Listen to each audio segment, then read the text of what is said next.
One of the most familiar and most favorite passage of all the Pentecostals is in the book of Joel chapter 2. हम सब जानते हैं मसीहों के लिए बहुत आशीषित पद है योएल नबी का किताब 2 अध्याय।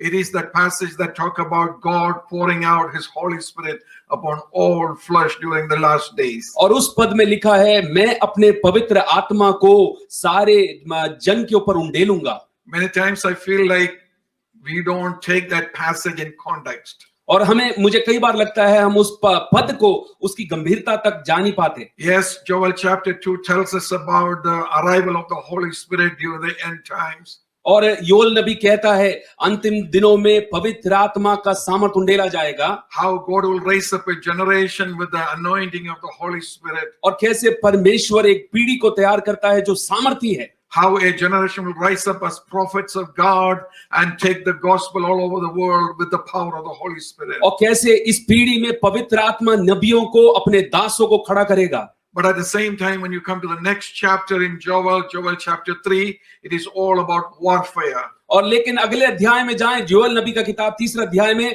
पूरा युद्ध के बारे में लिखा है। Therefore, I believe God's intention of sending his Holy Spirit into this earth at the end of times was to get his church ready for increased spiritual warfare in the world. और इसलिए मैं विश्वास करता हूं परमेश्वर का उद्देश्य था उसके जन के लिए पवित्र आत्मा युद्ध करने के लिए सामर्थ दे। People who have gone into the world under the anointing of this Holy Spirit has witnessed the reality of that spiritual warfare. जिन्होंने पवित्र आत्मा का अभिषेक पाया उन्होंने देखा परमेश्वर के सामर्थ को। And therefore, I want to explain a few things about spiritual warfare tonight with you. और इसीलिए मैं आज रात को जो है आत्मिक युद्ध के बारे में आप लोगों से बात करना चाहता हूं। When we read through the epistles of Apostle Paul, there are two passages that teaches us in depth about spiritual warfare. आत्मिक युद्ध के बारे में पौलुस जो है प्रेरित जो है बहुत क्लियरली बात करता है। And one is Ephesians chapter 6 and the second one is 2 Corinthians chapter 10. और जो पहला पद है इफिसियों के पत्री 6 अध्याय में और दूसरा कुरिन्थियों 10वां अध्याय में। Amen. Apostle Paul started the passage in Ephesians chapter 6 with the statement, be strong in the Lord. और पहला जो है पद जो इस्तेमाल करते हैं इफिसियों 6 अध्याय में तुम मजबूत रहो प्रभु में। And when he wrote that statement, he knew that none of us are strong in ourselves. और जब वो कहता प्रभु के बल में तुम बलवंत हो जाओ उसको मालूम है हम में से कई लोग बलहीन हैं। We are humble and weak human beings. हम कई बार मनुष्य होने के निमित्त जो है कमजोर हैं। In our own strength, we cannot stand up against the schemes of our enemy Satan. और हमारे सामर्थ्य में हम शैतान के उसके युद्ध में हम जीत नहीं सकते। So when Apostle Paul told us to be strong in the Lord, he was telling us to receive that strength by the infilling of the Holy Spirit. और इसलिए प्रेरित पौलुस बोलता है प्रभु में तुम बलवंत हो जाओ उस पवित्र आत्मा के द्वारा। Once we are filled with the Holy Spirit, we can truly stand up and proclaim, I can do all things through Christ who strengthens me. एक बार हमारे जीवन में पवित्र आत्मा का सामर्थ्य उंडेलेगा तो हम लोग कह सकते हैं मसीह के द्वारा सब कुछ मेरे लिए संभव है। And Paul also makes in the following verses very clear that we are receiving this strength to fight against an enemy. और पौलुस आगे बोलता है ये सामर्थ्य हमको दिया गया है लड़ने के लिए। And in the Ephesians chapter 6, we can see that the Apostle Paul gives us a description of the enemy that we have to fight against. और पौलुस जो है 6 अध्याय में ये भी बताता है हमारा युद्ध करने के लिए जो हमारा जो शत्रु है दुश्मन है वो कौन है। In Ephesians chapter 6 and verse 12, he calls them by name. और वो बोलता है हमारा शत्रु कौन है।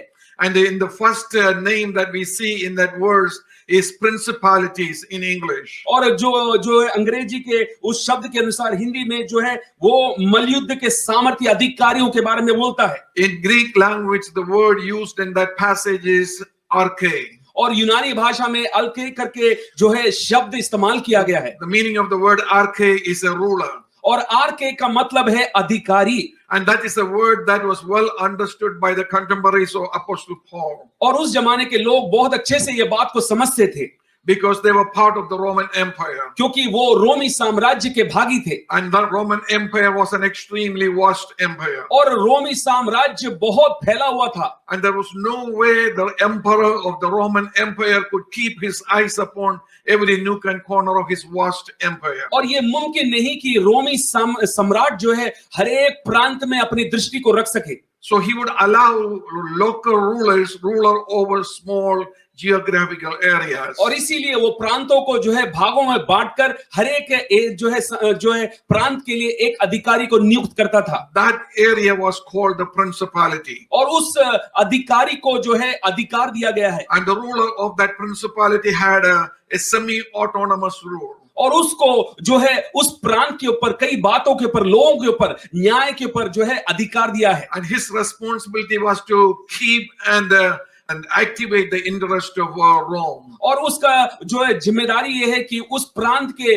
उस अधिकार के अनुसार न्याय के अनुसार जो है वो उसको ले चले And he was known as Arche in Greek language. और यूनानी भाषा में उसको आर्के करके बोलते हैं So what Apostle Paul is trying to tell us is Satan rules his kingdom the same way. और जो प्रेरित पौलुस सिखाता है शैतान भी इसी तरह जो अपने अधिकारों को इस्तेमाल The करता है Bible tells us that the entire world is under the rule of Satan right now. और परमेश्वर का वचन सिखाता है सारा संसार जो है शैतान के अधिकार में है But it's impossible for Satan to be all over the world at the same time. लेकिन ये हो नहीं सकता कि शैतान हर जगह एक ही टाइम पर जो है वो बिल्कुल प्रेजेंट हो So he runs this rulership or keeps his rulership over the earth through his own agents whom the Bible calls principalities of Satan. और इसीलिए वो कई अधिकारियों को शैतानी ताकतों को और दुष्ट आत्माओं को इस्तेमाल करता है अधिकार के रूप में And one thing we need to know that these are not human beings. हमको ये बात जो है स्पष्ट रूप से समझ में आता है ये मनुष्य नहीं है We are not talking about President Trump. हम जो है प्रेसिडेंट ट्रम्प के बारे में बात नहीं कर We रहे are not talking about Russian leader Putin. हम जो है रूस के प्रेसिडेंट के बारे में बात नहीं कर रहे We are not talking about the president of Iran or Iraq. हम जो है ईरान और इराक के जो है प्रेसिडेंट के बारे में बात नहीं कर रहे The principalities in satanic kingdom are evil spirits. और जो शैतानी ताकत अधिकारी जो है दुष्ट आत्माएं हैं These are evil spirits with executive authority in that kingdom. और वो अशुद्ध आत्मा जो है उस जगह उस प्रांत के ऊपर अधिकार रखता है And they carry out the rulership for Satan. और उसके सारे जो जितने भी उसके जो न्याय के बातों को और उसके अधिकारों को वो ताकत के साथ इस्तेमाल करते हैं In the book of Daniel, we can read about 3 such princes. और इसी तरह के तीन जो है राजकुमारों के बारे में दानियल नबी के किताब में लिखा है Daniel was praying for an answer. Daniel जो है प्रार्थना कर रहा था उत्तर मिले And the answer was withheld by an evil power. लेकिन दानियल का जो प्रार्थना का जवाब इस राजकुमार ने रोक रखा था Eventually, God's archangel Michael had to come and overcome that evil power so that Daniel could receive his answer. और परमेश्वर का जो है स्वर्गदूत मिखाएल आकर उसको लड़ना पड़ा उसके उत्तर को उसको देना पड़ा So when the angel came with the answer to Daniel, he introduced this opposing power as the prince of Persia, which was the empire ruling the world at that time. तो उस स्वर्गदूत मिखाएल ने उसको बताया कि इस तरह का एक राजकुमार ने उसके प्रार्थना को रोका और उसको लड़ना पड़ा It is interesting to note that this angel also told Daniel that the prince of Greece is ready to take over as soon as the Persian empire will come to an end. और उसी स्वर्गदूत ने यह भी संदेश दिया कि यूनानी उस जमाने के जो राजकुमार जो हैं वो भी इस पर जो है हमला बोलना चाहते हैं So the angel made it very clear that each of this world empire had an evil power behind it. तो उस स्वर्गदूत ने यह स्पष्ट किया कि हर एक प्रांत का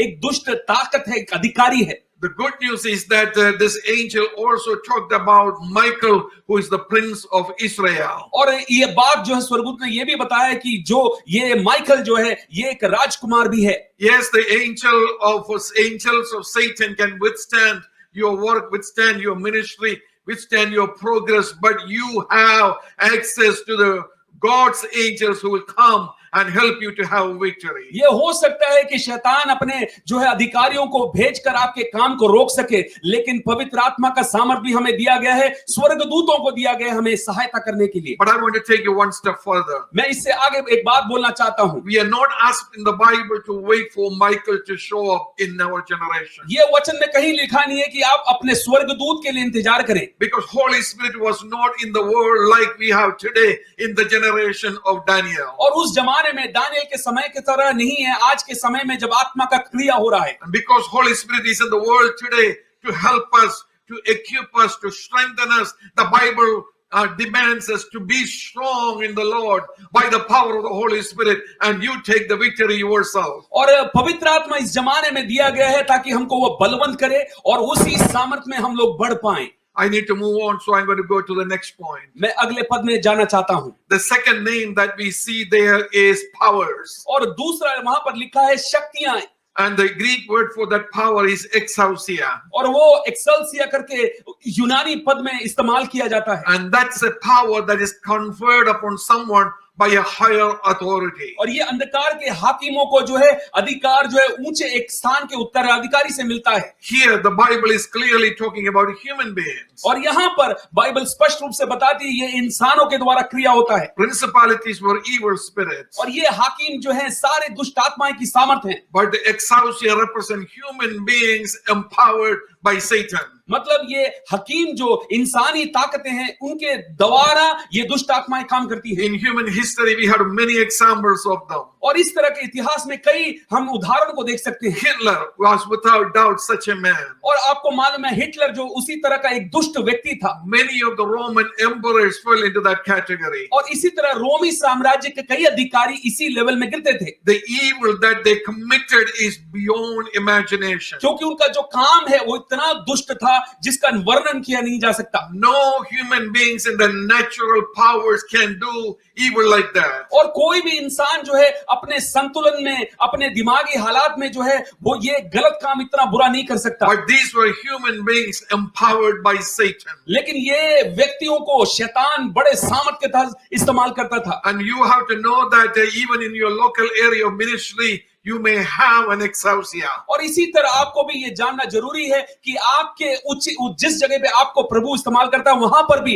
इसी तरह का अधिकार है। In your city where you're ministering, a new power can rise up like this. आपके उसी नगर में एक बहुत बड़ा दुष्ट आत्मा का सेना उठ सकता है। If a ministry is going on peacefully for a number of years and all of a sudden an opposition rises up and people go crazy, I want you to understand that that's not natural. That's because Satan is empowering some human beings. कई सालों के शांति पूर्वक जो है सेवा के बाद अचानक जो है बहुत विरोध हो रहा है, बहुत कष्ट हो रहा है, क्लेश हो रहा है, आत्मिक युद्ध हो रहा है। समझ जाओ शैतान ने एक योजना को तैयार किया है। But again, Apostle Paul tells us that be strong in the Lord with the power of the Holy Spirit. You can overcome these opposition. प्रेरित पौलुस बोलता है तुम सामर्थी हो जाओ प्रभु के सामर्थ में क्योंकि प्रभु आपको इस्तेमाल करेगा। The third group mentioned there in that same verse is world rulers of darkness. और वहां पर लिखा है जो संसार के अंधकार के हाकिमों से। And there Apostle Paul is talking about the power in pagan worship systems. और वो बोलता है अन्य आराधना के सामर्थ में कितना जो है शक्ति है। I want you to understand that Bible nowhere says that pagan worship have absolutely no power. यहाँ पर जो है एक बात मैं स्पष्ट करना चाहता हूँ, बाइबल में कहीं ऐसा लिखा नहीं है कि जहाँ अन्य आराधना में शक्ति नहीं है। It simply tells us that none of them can match the power and authority that is in the name of Jesus Christ. एक बात स्पष्ट लिखा है प्रभु यीशु मसीह के सामर्थी नाम में जो है जो सामर्थ है वो कहीं और नहीं है। This principle was proven in the city of Ephesus. आपको मालूम है वचन में एफेसस शहर में यही बात साबित हो गया। And that's why Apostle Paul wrote about this to the church in Ephesus. और इसीलिए पौलुस जो है एफेसियों के कलीसियाओं के लिए लिखता है। In the city of Ephesus, they had a temple called the Temple of Artemis. और आपको मालूम है उस शहर में एक बहुत बड़ा मंदिर अर्तिमाई देवी का था। It is said that that's double in size of the Parthenon in Athens. और इतना बड़ा था कि वो उसका जो है ग्रीक जो है वो पैथनॉन शहर से बढ़कर जो है दुगना It साइज was, में था। it was considered as the largest temple in ancient Mediterranean. और उस जमाने के उस इलाके के उस स्थान के जो है बहुत बड़े एक जो है मंदिरों में गिना जाता था इसका नाम। And in the height of its glory, Apostle Paul showed up in the city of Ephesus. एफेसुस शहर के इस मंदिर के ऊंचाई के लंबाई के बारे में भी पवित्र आत्मा जो है पौलुस को दर्शाता है। People say that Apostle Paul was a short guy with a hunchback. और लोग कहते हैं प्रेरित पौलुस जो था उसका जो कमर जो है झुका हुआ था और वो नाटा व्यक्ति था। Or probably nobody paid attention to Apostle Paul. लेकिन किसी ने ये नहीं देखा कि पौलुस के अंदर क्या सामर्थ है। But he was carrying the anointing of the Holy Spirit. लेकिन आपको मालूम है प्रेरित पौलुस के अंदर पवित्र आत्मा का सामर्थ था। When he started walking through the city streets of Ephesus in the anointing of the Holy Spirit, all of a sudden the oracles in the temple of Artemis came to an end. आपको मालूम है जब पौलुस जो है ये नाटा व्यक्ति कमजोर व्यक्ति जब जाने लगा इसके अंदर के अभिषेक के द्वारा उस मंदिर के सारे क्रियाक्रम में एक रुकावट आने लगा। All of a sudden people started going crazy. और देखने लगे लोगों को ये समझ में आने लगा इससे भी बड़ा सामर्थ आ चुका है। Later on, when the city went up in an uproar and raised a commotion against Apostle Paul, the complaint was that our famous temple is losing its significance. और वहां पर आगे वचन में भी लिखा है स्पष्ट रूप से कि पौलुस के अंदर के अभिषेक के द्वारा उस मंदिर का जो है उसका इन्फ्लुएंस जो है लोगों के ऊपर कम होने लगा। What they said was true. और जो उन्होंने बोला ये है Hallelujah. Hallelujah. Because the power of the anointing that is upon the life of Apostle Paul bound the power of the pagan worship system that was in the temple of Artemis. क्योंकि वचन सिखाता पौलुस के अंदर के सामर्थ ने उस मंदिर के देवी के सामर्थ को जो है कैंसिल कर दिया है। I want to encourage everyone who is listening to me tonight, telling you that you have the same Holy Spirit inside of you. आज रात को मैं आपको प्रोत्साहन देना चाहता हूं यही सामर्थ आपके अंदर दिया गया है। You have the same power and same anointing inside of you. यही सेम जो है अभिषेक आपके अंदर उंडेला गया है। With the power of that anointing that are upon your life, you can also bind the powers of pagan systems wherever you are ministering for the और Lord. इसी सामर्थ के द्वारा पवित्र आत्मा के सामर्थ के द्वारा आप भी अंधकार के शक्तियों को बांध सकते हैं। You can overcome all sorts of oppositions with the power of the Holy Spirit. हर एक रुकावट को आप पवित्र आत्मा के सामर्थ के द्वारा रोक सकते हैं। And fourthly, Apostle Paul talks about the power of the air. और चौथी बात जो है वो पवित्र आत्मा वो जो पौलुस बोलता है दुष्टता की आत्माओं की सेना जो आकाश There, में। Apostle Paul was talking about the kingdom of Satan. और वो साम्राज्य जो शैतान का है उसके बारे में बोलता है। And he said that even the entire kingdom of Satan cannot stand against you if you are strong in the Lord. वो बोलता है कि अगर तुम प्रभु में मजबूत हो तो पूरी शैतान की सेना भी आपको हरा नहीं सकती So है। let me summarize everything that we looked at so far. और जल्दी से मैं आपको संक्षेप में बताता हूँ क्या कहा। Amen. First of all, he said that evil powers cannot stand against you. सबसे पहला दुष्ट शक्तियां आपके खिलाफ खड़ी हो नहीं सकती। Evil spirits cannot stand against दुष्ट you. आत्माएं खड़ी हो नहीं सकती। Human beings possessed with the evil power from Satan cannot stand against you. अधिकारी जो बुरी दुष्ट आत्माओं से भरे हुए हैं वो आपको रोक नहीं सकते। Pagan worship systems cannot stand against you. अन्य आराधनाएं के जो सामर्थ वो आपको रोक नहीं सकती। The entire kingdom of Satan cannot stand against आत्मिक you. सेनाएं जो आकाश में है वो आपको रोक नहीं सकती। So you don't have to worry who is rising up against you. आपको मालूम है आपके खिलाफ में कौन खड़ा है। If you have the power of the Holy Spirit upon you, अगर आपके ऊपर पवित्र आत्मा का सामर्थ है if you are walking in the anointing of the Holy Spirit, और पवित्र आत्मा का अभिषेक आपके the ऊपर है, Bible tells us that you will have victory in your ministry. परमेश्वर का वचन बोलता है तुम जयवंत होंगे। If you believe that, raise your hands and wherever you are and praise God at this time अगर with आप us. विश्वास करते हैं अपने हाथ को ऊपर करें, प्रभु को धन्यवाद करें। Hallelujah. Hallelujah. Let me take you to the second passage I want to touch on tonight. आज रात के दूसरे भाग की ओर मैं जाना चाहता हूं That is in 2 Corinthians chapter 10 verses 3 to 6. और दूसरा कुरिन्थियों का किताब 10वां अध्याय 3 से लेकर 6 तक। And Brother Jomi is going to read that for you in Hindi. और भाई जो है वो पढ़कर आपको सुनाएंगे प्रभु के वचन से। दूसरा कुरिन्थियों का किताब 10वां अध्याय उसका 3 से लेके 6 तक। क्योंकि यद्यपि हमारे शरीर में चलते फिरते हैं तो भी शरीर के अनुसार नहीं लड़ते, क्योंकि हमारी लड़ाई के हथियार शारीरिक नहीं पर गढ़ों को ढा देने के लिए परमेश्वर के द्वारा सामर्थी हैं।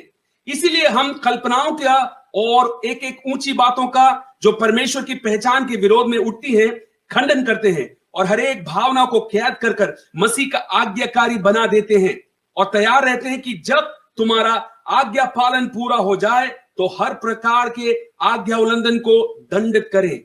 In the first passage that we looked at in Ephesians chapter 6, Apostle Paul gave us a description of the powers that or different oppositions that we have to rise up against. इफिसियों के पत्री 6 अध्याय में प्रेरित पौलुस हमें सिखाता है विभिन्न प्रकार के शक्तियां, ताकतें जो हमारे खिलाफ खड़ी होती हैं। In the second passage, he tells us the purpose of being empowered by the Holy Spirit. और दूसरे पद में, ये कुरिन्थियों के पद में ये पौलुस कहता है ये शक्तियां, ये पवित्र आत्मा का सामर्थ तुम्हें क्यों दिया गया है। In this passage, he tells us that God has given us the anointing of the Holy Spirit to pull down the strongholds of Satan. और वो बोलता है कि पवित्र आत्मा का सामर्थ दिया गया है ताकि शैतान के सारे साम्राज्य को ढा सके। Again, stronghold is not a word that we use commonly today. हमको मालूम है ये साम्राज्य का जो दीवार को हम लोग ज्यादा जानते नहीं, But in Paul's day, that was a common word. लेकिन ये शब्द जो है बहुत परिचित है पौलुस के समय से।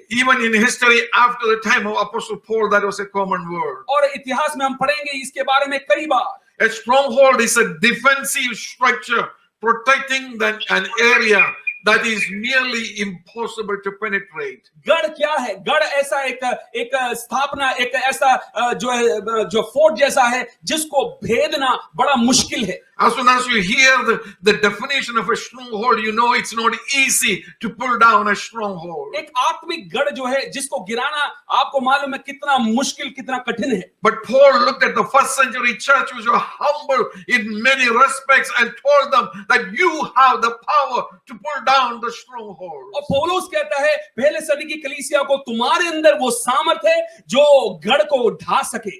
Was Paul simplifying the concept by saying that? और वो क्या कहना चाहता है इस बात को सरल रूप से? No, he was not. वो ये नहीं कहना चाहता। There have been many natural strongholds we can see in the pages of the Bible. क्योंकि बाइबल में कई जगह जो है गढ़ों के बारे में स्पष्ट रूप से लिखा है। We know about the life of David. हमको मालूम है दाऊद के बारे में। A period in his life he was running away from King Saul. एक जमाने में जब वो सौल राजा से दूर भाग रहा था, and King Saul was chasing him all over that nation. और जो है सौल जो है उसको खोज रहा था कहां पर है Dawood. But King Saul never succeeded in capturing David because he went and hid himself in the strongholds in the Judean mountains. क्योंकि जो है दाऊद ने अपने आप को गढ़ के अंदर उस पर्वतों के बीच में छिपा रखा था, शाऊल उसको पकड़ नहीं पाया। Even though King Saul had an entire army, he couldn't capture David. पूरे एक सेना के होने के बावजूद राजा साउल उसको पकड़ नहीं पाया। That's why in Psalm 18 and verse 2, David calls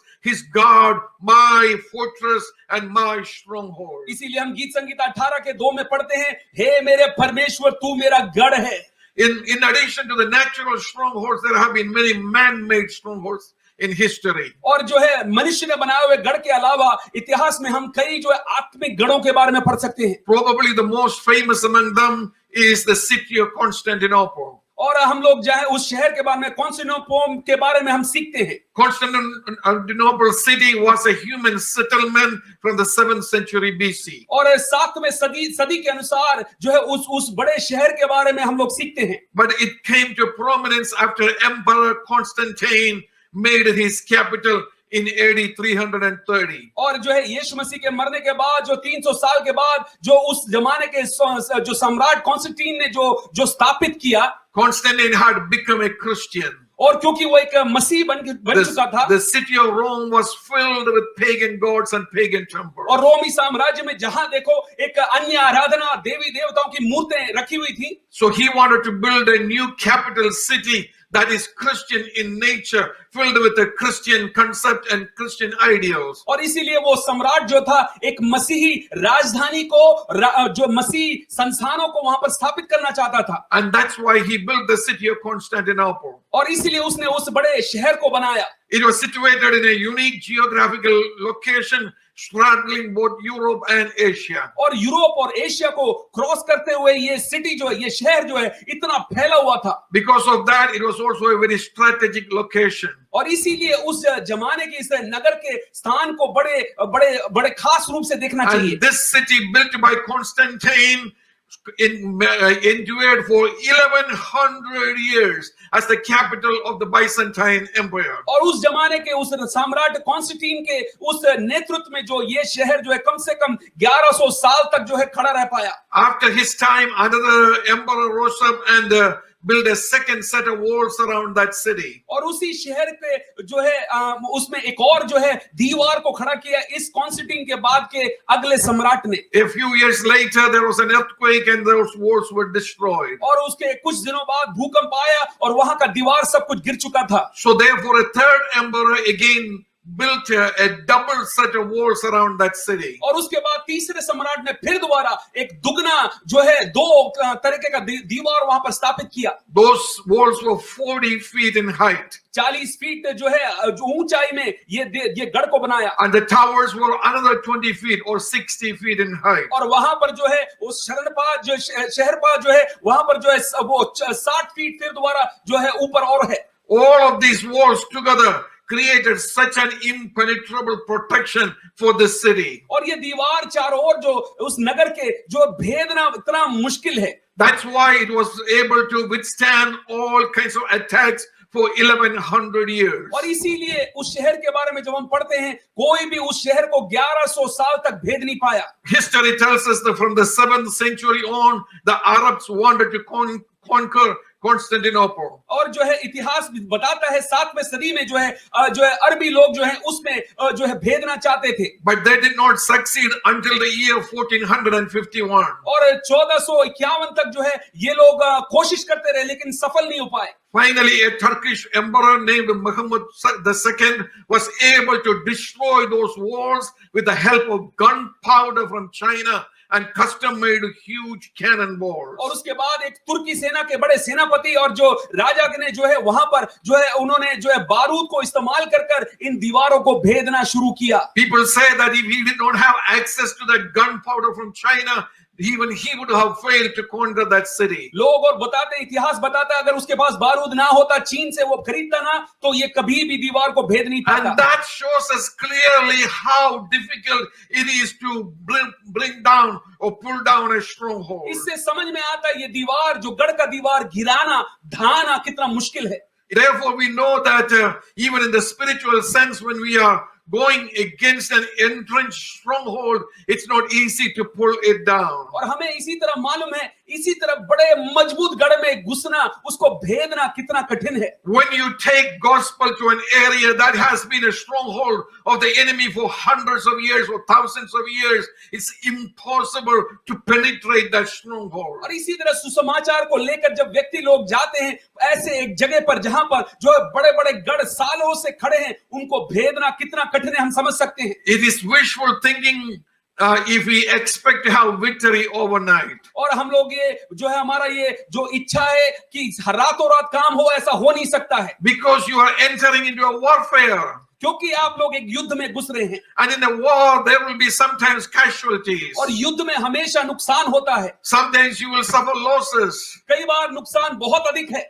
And that's why Jesus told us to sit down and count the cost before you go to a war. इसीलिए मसीह यीशु बोलता है नुकसान जो है उठाने से पहले युद्ध में जाने से पहले अपने सारे लेखा जोखा को जोड़कर देखें कितना नुकसान हो सकता है। But I have good news for you tonight. लेकिन आज एक शुभ संदेश है आपके लिए। In the natural it is difficult. और ये शारीरिक रूप से मुश्किल है। Even in the spiritual realm it is difficult. आत्मिक रूप से भी मुश्किल है। But the Bible tells us God has given us weapons that are more powerful than the custom-made cannonballs of Muhammad II. और महमूद दूसरे जो है सम्राट का जो है बारूद के समान से हथियार से बढ़कर है हमारे आत्मिक हथियार। And with those weapons you can penetrate these strongholds that are standing against you. हमें दिए हुए आत्मिक हथियार के द्वारा इन घड़ों को हम भेद सकते हैं। And you can pull down those strongholds one day. और एक दिन जो है वो सारा गढ़ गिर जाएगा। And you can have victory in your ministry. और आपके सेवकाई में जय आएगा। What is funny is that after that, when you look at these weapons that Paul is talking about, it is very simple things in the natural. और अगर हम शारीरिक रूप से देखें ये बातें ये हथियार सब साधारण लगेंगे। Because the first weapon that he's talking about is worship. क्योंकि पहला हथियार वो कहता है वो है आराधना। All of us worship, but very few of us know the real power of worship. हम लोग सब आराधना तो करते हैं, लेकिन आराधना में कितना सामर्थ्य है कम लोगों को पता है। Do you know that it was the power of worship that brought down the Jericho walls? आपको मालूम है आराधना के सामर्थ्य के द्वारा यरीहो उस गढ़ को गिराया गया। It was the power of worship that gave King Jehoshaphat victory in a battle against much bigger enemy. राजा जोशफात को जो जय देने वाला ये आराधना के द्वारा हुआ। It was the power of worship that of Apostle Paul and Silas that shook the foundations of the jail in which they were kept. और जो पौलुस और सीलास को जो है आराधना के द्वारा उस जेल का नींव हिल गया। I want you to know that spirit-filled worship is extremely powerful. मैं ये कहना चाहता हूँ आत्मा से भरा हुआ आराधना बड़ा सामर्थी है। And you have access to this tool at all times. और आपको दिया गया ये हथियार हमेशा इस्तेमाल करने के You लिए। can worship God anytime, anywhere. कहीं पर भी किसी भी समय हम प्रभु की आराधना कर सकते हैं। Even in the midst of an opposition, even in the midst of things rising up against you, you can silently worship and see things begin to change all of a sudden because of your worship. आपकी आराधना के द्वारा आप देख सकते हैं आपके स्थान परिस्थितियां बदल जाएंगी क्योंकि उसमें सामर्थ्य है। I want you to learn to exercise spirit-filled worship in your life. मैं चाहता हूं निवेदन करता हूं आप लोग आत्मिक आराधना में और भी प्रोत्साहन के साथ काम करें। I am not talking about nominal worship. मैं वो साधारण आराधना के बारे में नहीं बात कर रहा। I'm talking about spirit-filled worship. आत्मा से भरा हुआ आराधना। I want to give you a quick example from my own life. अपने जीवन के एक उदाहरण को मैं देना चाहता हूं। Years ago, I came to Kerala in 1 January to कई- preach in Kumarad Convention and some other conventions. कई सालों पहले जो है मैं केरल में गया प्रचार करने के लिए वहां के कुमनाड कन्वेंशन में और अन्य सभाओं में भाग लेने के लिए। It's a long journey to get to my house in a village in Kerala. और बहुत मुश्किल है मेरे घर तक मेरे गांव तक जाना और मेरे घर तक पहुंचना। After reaching Kerala, I had to sit in a car for another 3 hours to get to my house. और अपना केरला में पहुंचने के बाद फिर दोबारा 3 घंटे जो है कार में यात्रा करके घर तक जाना है। So I was extremely tired when I got home. और मैं जब घर पहुंचा बहुत थक गया था। I just wanted to eat something and go to sleep. मैं बस खाना चाहता था कुछ और बस सोना चाहता था। So I took a shower, ate a little something, and hit the bed. और मैंने जो है थोड़ा सा जो है नाश्ता किया, उसके बाद नहाया धोया, उसके बाद मैं सो गया। As soon as I started sleeping, I saw 4 beings और going around the bed in which I was sleeping. और मैं देखता हूं अपने नींद में 4 जीव जो मेरे उस बिस्तर के चारों ओर घूम रहे हैं। They were dressed up in long clothes and even their face were covered. और वो लोग लंबे लंबे जो है कपड़ों को पहन रखा है और जो है उनका चेहरा ढपा हुआ है। And they had something like tambourine in their hands and they were beating the tambourine and they're dancing around my bed. और उनके हाथ में जो है बजाने के लिए एक जो है इंस्ट्रूमेंट है और उसको बजा बजा कर वो लोग मेरे चारों ओर घूम रहे हैं। And all of a sudden I heard myself asking them, what kind of dance is this? और मेरे अंदर से एक आवाज इस तरह मैं देखता हूं वो उनसे पूछ रही है क्या नाचना गाना है। The person at the head of this group told me that this is the dance of death. और उन्होंने बोला ये नाच जो है मृत्यु का नाच है। और उस व्यक्ति ने उसके मुखिया ने उन चारों में से एक ने बोला You have come to India to preach the gospel and lead people to salvation. और तुम आए हो यहाँ पर भारत में यहाँ पर जो है लोगों को सुसमाचार सुनाने के लिए बचाने के लिए हम रोकने आए हैं। Before you get back to your church in New York, we're going to kill somebody in your church. और उन्होंने बोला कि जो है तुम न्यूयॉर्क में वापस पहुंचने से पहले तुम्हारे कलीसिया में से जो है लोगों को मैं खत्म करूंगा। Even though I heard that, I could not respond. और मैंने सुना लेकिन मैंने जवाब देने के उस स्थान में नहीं था मैं, Because I was so tired. क्योंकि मेरे अंदर बहुत थकावट था। But to my surprise, Holy Spirit woke up in me. लेकिन मैं ये चौंक गया, पवित्र आत्मा मेरे अंदर से जागा। For about half an hour, I was speaking in tongues inside of me.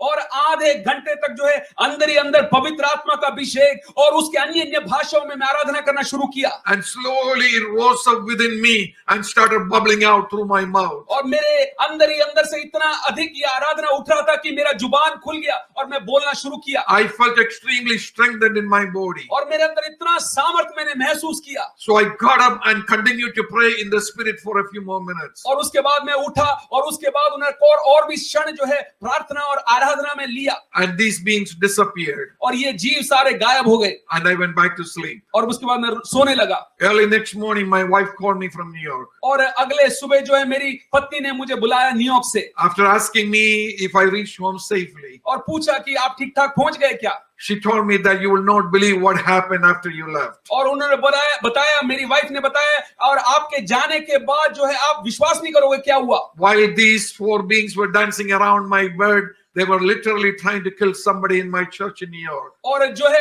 ये चार जीव जब मेरे चारों ओर घूम रहे थे और ये डांस कर रहे थे मृत्यु का नाच उस समय में जो है न्यूयॉर्क के कलीसिया में बहुत बड़ा एक हमला हुआ One of the brothers in my church was taking his wife to hospital for her work. और मेरे कलीसिया के एक भाई जो अपने पत्नी को जो है काम नौकरी के लिए छोड़ने के लिए And जा when रहे he थे, was coming back, it had snowed and his car slipped and fell out of highway. और उस समय जो है बहुत बर्फ गिर रहा था और जिसके वजह से वो हाईवे में स्लिप हो गए It fell into a big ditch और एक बहुत बड़े गड्ढे में उनका गाड़ी गिरा and the car was smashed up. और वो कार जो है वो गाड़ी वो सब बिल्कुल जो सपाट हो गया And somebody who was coming behind him stopped the car and called the police. और उसके पीछे जो अगले गाड़ी वाले ने पुलिस वाले को बुलाया And the police had to call the fire department. और पुलिस वालों ने जो है फायर वालों को बुलाया And the fire department had to come as the mechanical saw. They had to cut the car into pieces to take this man out. और उसके बाद जो है वो फायर वाले आए उन्होंने कई हथियार और कई जो है यंत्रों के द्वारा उस गाड़ी को काट कर उसमें से लोगों को निकालना पड़ा But when they pulled this man out, they were so shocked. They did not have a scratch on his body. और उन्होंने बड़े आश्चर्य रूप से देखा उस व्यक्ति को निकालते उसके शरीर पर एक भी खरोच नहीं है There was no wounds on his body, कोई घाव नहीं है irrespective of this incredible accident that he was in. इस बड़े एक्सीडेंट के बावजूद भी Because the previous night I had prayed for him. I did not know I was praying for him, but the Holy Spirit empowered me to pray for this brother. मुझे मालूम नहीं था कि ये ऐसा कुछ हो रहा है लेकिन उस व्यक्ति के लिए मैंने प्रार्थना किया पवित्र आत्मा ने उस बोझ को उसको हैंडल किया Therefore, I want to encourage you tonight. और इसलिए मैं आपको प्रोत्साहन देता हूँ It doesn't matter how powerful the enemy looks. इससे ये कोई मतलब नहीं रखता है कितना बड़ा हमारा It शैतान doesn't शत्रु matter है। how weak and tired you are in your life. अब चाहे बहुत ही कमजोर हो जाए थक जाए If you are filled with the Holy Spirit and if you can worship God in the anointing of the Holy Spirit, you can take victory over the situation that you are confronting. आपके अंदर जो पवित्र आत्मा दिया गया है उसके द्वारा अगर आप आराधना करें जय को आप जरूर देखेंगे Hallelujah. Hallelujah The second weapon that given to us there is the prayer. और दूसरा जो हथियार दिया गया है वो है प्रार्थना Amen. No, again, I want to tell you, I'm not talking about nominal prayer. और मैं वो साधारण प्रार्थना के बारे में बात नहीं कर रहा I am not talking about reciting the Lord's Prayer. मैं वो नहीं बात कर रहा जिसमें हम प्रभु का उस सिखाए हुए प्रार्थना के I बारे am में talking about the kind of prayer that we see in Acts chapter 4. और प्रेरितों के काम 4 अध्याय में जो प्रार्थना लिखा है I call that a warfare prayer. मैं कहता हूँ वो आत्मिक युद्ध का प्रार्थना है Yes, it is through that kind of prayer that the early church succeeded. पहले सदी के कलीसियाओं ने उस प्रार्थना के द्वारा जय को पाया The early church did not have money.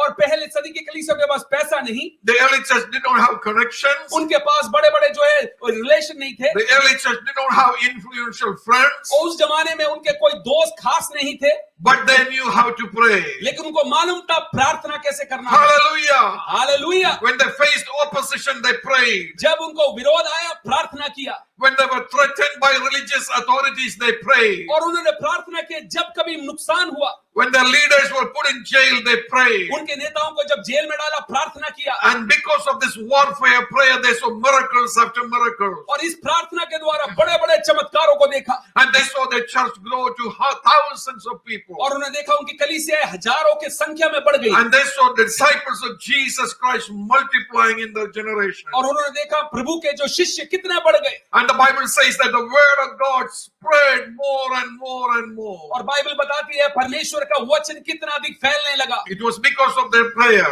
और उनके प्रार्थना के द्वारा Dear child of God, let me encourage you. मैं आपको प्रोत्साहन देना चाहता हूँ If you have time to pray, अगर आपके पास प्रार्थना करने का you समय will है witness the hand of God moving on your behalf. आपके लिए प्रभु का हाथ चलेगा And you will see incredible things happening in your ministry. बड़े बड़े कामों को आप देखेंगे आपकी सेवकाई में Finally, आखिरी में if you can add fasting to your prayer, अगर आप उपवास भी कर सके your prayer will become much more powerful. आपका प्रार्थना दूसरे एक लेवल में जाएगा। Jesus told us plainly, और यीशु ने कहा some things will not go away unless you have time for both fast and pray. कई युद्धों का हल केवल प्रार्थना नहीं, प्रार्थना के साथ उपवास है। You want to see miracles in your ministry? आप देखना चाहते हैं बड़े बड़े चमत्कारों को, Add fasting to your prayers. उपवास को साथ में रखें। You want to see divine healings taking place in your ministry? आप देखना चाहते हैं बड़े बड़े चमत्कारों को, Add fasting to your prayers. अपने प्रार्थना में उपवास जोड़ें। You want to see the strongholds of the enemy coming down? आप देखना चाहते हैं आत्मिक गढ़ गिरे, Add fasting to your prayer. उपवास को लेकर प्रार्थना करें। You want to see your church growing abundantly? आप देखना चाहते हैं आपका कलीसिया बढ़े, Add fasting to your prayer. उपवास को प्रार्थना के साथ जोड़ें। It is the most powerful weapon you can employ against the strongholds of Satan. इससे सामर्थ्य कोई हथियार प्रभु ने दिया नहीं है शैतान के गढ़ को हिराने के लिए। If you are willing to employ these spiritual principles, और यही आत्मिक तत्वों को इस्तेमाल करें, the Holy Spirit will empower you to pull down the strongholds standing against you. पवित्र आत्मा सामर्थ देगा वो सारे शक्तियों को हराने के लिए, And you will have victory in your ministry. और आपके जीवन में जय आएगा। By your hands, you will baptize hundreds of people. आपके हाथों के द्वारा अनेकों को आप बपतिस्मा देंगे। When you lay hands upon people, they will receive their healing. जब आप अपना हाथ रखें, प्रभु का चंगाई प्रकट होगा। With your own eyes, you will witness many miracles. आपकी आंखों के द्वारा कई चमत्कारों को देखेंगे। If I had a time, I could give you many examples. मैं अगर मेरे पास समय होता मैं कई उदाहरण But देता। because our time is up, I'm going to stop here. हमारा समय खत्म हो चुका है, इसलिए मैं यहाँ समाप्त करूंगा। I want to pray for you. मैं प्रार्थना करना चाहता हूँ। Would you mind to close your eyes with us? अपनी आंखों को बंद करें, Let's pray. प्रार्थना करेंगे। Precious Lord, our Heavenly Father, यीशु प्रभु पिता, Lord, we pray for everyone who are listening to us tonight. आज रात को जो हमें सुन रहे हैं प्रभु, I know, Lord, that your word has entered into their lives. मैं जानता हूँ प्रभु आपका वचन उनके दिल में गया है, And I know that your word will not return void. और मुझे मालूम है वो वचन खाली नहीं आएगा, Your word will do its work. वो अपना काम करेगा। Father, I pray tonight that let this word penetrate the hearts of our hearers. मैं प्रार्थना करता हमारे सुनने वालों के अंदर ये वचन भेद कर जाए, Let it remove all the doubts from their hearts, O Lord. सारे शक और शंकाओं को दूर करे, Let it remove all the fears from their hearts, O Lord. सारे भय को डांट दे, Let it give them a new boldness to preach, O Lord. और एक ऐसा जो है बोल्डनेस को दे उनके अंदर, Let it give them a new boldness to declare the name of Jesus, O और Father. एक ऐसा कॉन्फिडेंस प्रभु यीशु में दे दे, Let it equip them, O Father, to pull down the strongholds that are standing against them. और बिल्कुल उनको जो है वो लड़ने के लिए पूरी पर्याप्त रूप से सामर्थ्य दे। And I pray, Lord Jesus, in your name, मैं प्रार्थना करता हूं प्रभु आपके नाम से, all the ministers who are listening to us tonight जितने भी प्रभु के सेवक सुन रहे हैं, will see a growth in their ministry. उनके सेवकाई में एक बढ़ोतरी देखें, Rise them up to a new dimension. एक नए स्तर पर जाएं, Expand their borders, O Father. और उनके सीमाओं को बढ़ा दे प्रभु, Use them mightily for your kingdom. सामर्थ्य रूप से इस्तेमाल करें, And let your name be glorified. और आपका नाम ऊंचा हो जाए। In Jesus' name we pray. यीशु के नाम से हम मांगते हैं, Amen. आमीन। Amen. Amen.